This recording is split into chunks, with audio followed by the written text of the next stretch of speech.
Mungkin sebelum mulai bisa perkenalkan diri dulu kali ya Kak. Oke, sebelumnya perkenalkan nama saya Muhammad Rofi Firdaus. Saya bekerja di PMI Kota Tangerang Selatan sebagai Humas PMI Kota Tangerang Selatan. Itu aja perkenalannya. Bagaimana? Cukup sih. Mungkin ini wawancaranya santai aja, terus Kakak jawabnya bisa Kakak aja, maksudnya sepengetahuan Kakak aja. Oke, Oke. mungkin bisa langsung aja kali ya ke pertanyaan yang gampang dulu, kayak kapan sih berdirinya Palang Merah Indonesia itu? Kalau boleh tahu, Kak. PMI Kota Tangerang Selatan berdiri dari tahun 2009. Diawali waktu itu dengan tragedi Situ Gintung. Mungkin teman-teman pernah dengar juga tragedi Situ Gintung itu di Ciputat ya. Awalnya dari situ karena waktu itu baru pemekaran dari wilayah Kabupaten Tangerang, dan waktu itu Kota Tangerang Selatan juga masih berumur 1 tahun ya, belum genap 1 tahun malah ada tragedi Situ Gintung. Akhirnya dari situ dibentuklah PMI. Kan kalau Gintung itu bulan April tahun 2009, PMI Kota Tangerang Selatan sendiri berdiri sejak 9 Desember tahun 2009. Jadi kita baru anniversary yang ke-12 tahun ini di bulan Desember. Jadi dari 2009 ya, Kak. Kalau boleh tahu Kakak sendiri masuk PMI dari tahun berapa tuh? Saya aktif di PMI dari tahun 2009 juga. Oh, Jadi jadi dari awal ya? lulus sekolah waktu itu langsung gabung di PMI, dari relawan dulu dari 2009 itu jadi relawan. Dan sampai 2011 baru diangkat jadi karyawan PMI. Mungkin next ke pertanyaan selanjutnya, bagaimana sih cara Palang Merah Indonesia itu dalam merekrut rekan-rekan keanggotaannya? Kalau di unsur di PMI itu ya ada secara garis besar itu ada relawan sama ada karyawan. Nah, kalau karyawan itu memang direkrut kalau kita. Jadi PMI itu ada 2 unit sebetulnya. Ada unit markas sama unit donor darah. Nah, kalau saya di markasnya. Jadi kan banyakkan orang umum tahu itu kan PMI itu hanya donor darah ya. Nah, ternyata PMI itu ada 2 unit. Jadi unit donor darah dan unit markas. Nah, saya ada di unit markasnya gitu. Nah, jadi pemahaman dari masyarakat itu sendiri banyaknya ya PMI taunya cuma donor darah. Untuk pola rekrutmennya itu kalau unit donor darah memang itu dari profesional, maksudnya dari dia open rekrutmen secara sesuai dengan kebutuhan gitu. Misalkan jadi prosesnya sama kayak proses mendaftar kerja kalau di unit donor darah. Nah, kalau di unit markas sendiri itu biasanya pola rekrutmennya itu memang dari teman-teman relawan yang sudah mengabdi. Jadi kalau di markas sendiri itu setelah dia ada pendidikan dasar sebagai relawan, dia punya pengabdian itu waktu selama 3 tahun, dan itu memang dia salah satunya adalah poinnya harus siap mengabdi untuk kemanusiaan. Jadi siap ditugaskan, siap dimobilisasi selama 3 tahun itu. Nah, biasanya dari setelah masa baktinya itu 3 tahun selesai, itu kalau memang ada kebutuhan karyawan di PMI khususnya di markas, yaitu dia bisa diprioritaskan untuk jadi karyawan gitu. Jadi pola rekrutmennya secara garis besar gitu antara markas sama unit donor darah.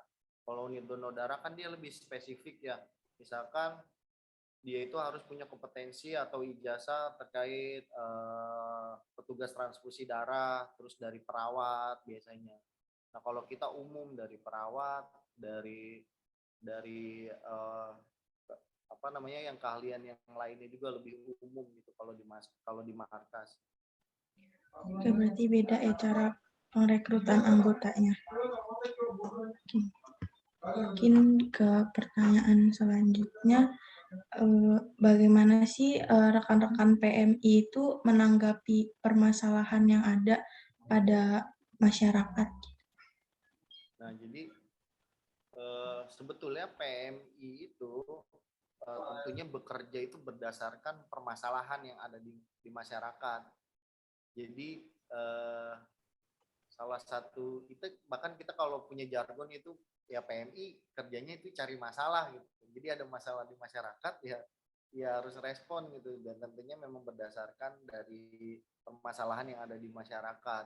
Jadi sebagai contoh misalkan kita tuh ada fase ya, kalau kita terkait sama kebencanaan itu kita ada di eh, apa kajian kerentanan atau VCA, vulnerability capacity assessment itu. Nah, dari asesmen kapasitas itu kita tahu nih gap-gap di masyarakat tuh apa gitu. Nah, itu nanti eh,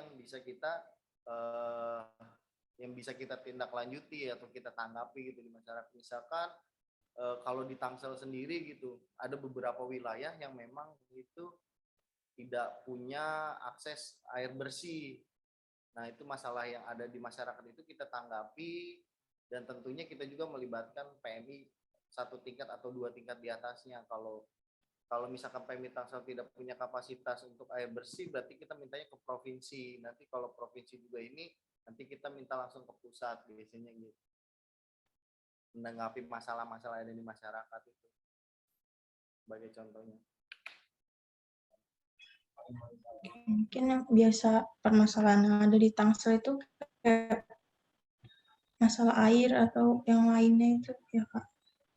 Air, terus terkait sama higiennya beberapa wilayah itu kayak Setu, Serpong, Pondok Aren itu masih ada beberapa wilayah sih yang memang contoh ketersediaan air bersih, terus secara sanitasinya yang kurang layak gitu, sama kebersihan lingkungannya itu memang yang jadi apa namanya prioritas intervensi buat di PMI Kota Tangerang Selatan itu, menjangkau masyarakat yang permasalahan itu terutama di sanitasi.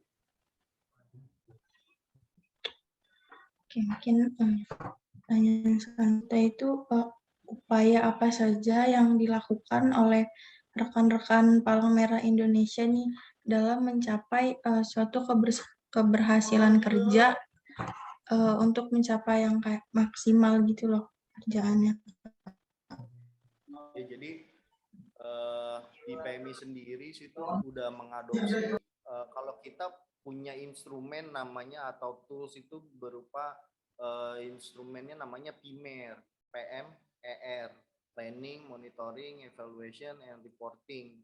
Nah, jadi itu juga jadi tools kita untuk mencapai suatu keberhasilan, karena fase atau goals yang akan kita tuju itu tentunya tidak lepas dari planningnya. Makanya kalau di kita berjenjang, misalkan ketika memang kita mau intervensi ke satu wilayah, tentunya dari fase planningnya itu sendiri harus matang dari berbagai macam aspek gitu. Terus sampai nanti dimonitoring dan dievaluasi sampai pelaporan.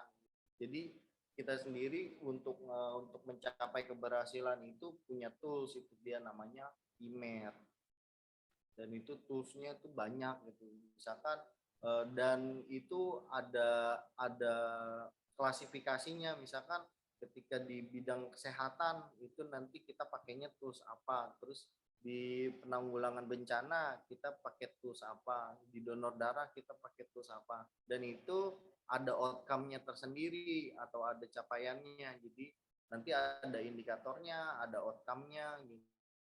Nah, itu dia. Jadi setiap intervensi yang kita lakukan itu memang sudah terukur gitu, ada koridornya. Jadi kalau pertanyaannya tadi mencapai keberhasilan kan gitu. Iya. Ya itu salah satu instrumen yang kita pakai itu atau tools yang kita pakai itu dengan tools PMER itu tadi. Berarti untuk mencapai suatu keberhasilan itu udah ada stepnya gitu ya, Kak? Ya, berjenjang. Jadi perencanaan, mulai dari perencanaan, eksekusi, monitoring, evaluasi, sampai reporting. Oke, oke.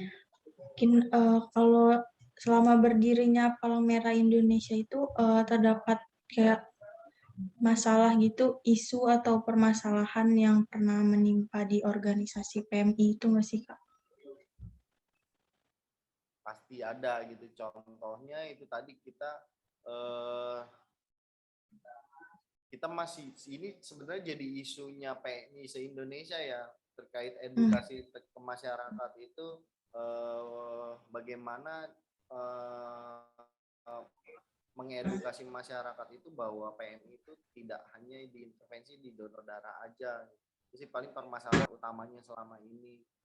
Padahal kan kalau kalau kalau memang masyarakat yang tahu dan sudah teredukasi itu bisa lebih lebih aware gitu, dan bisa melihat juga ke setiap kegiatan kita. Contoh, kita selain donor darah itu adalah fokus di kebencanaan ya, di penanggulangan bencana. Jadi itu dia sih jadi isu utamanya, dan itu jadi PR PMI se-Indonesia supaya edukasi masyarakat itu lebih baik lagi dan tidak menganggap PMI itu sebagai cuma donor darah aja.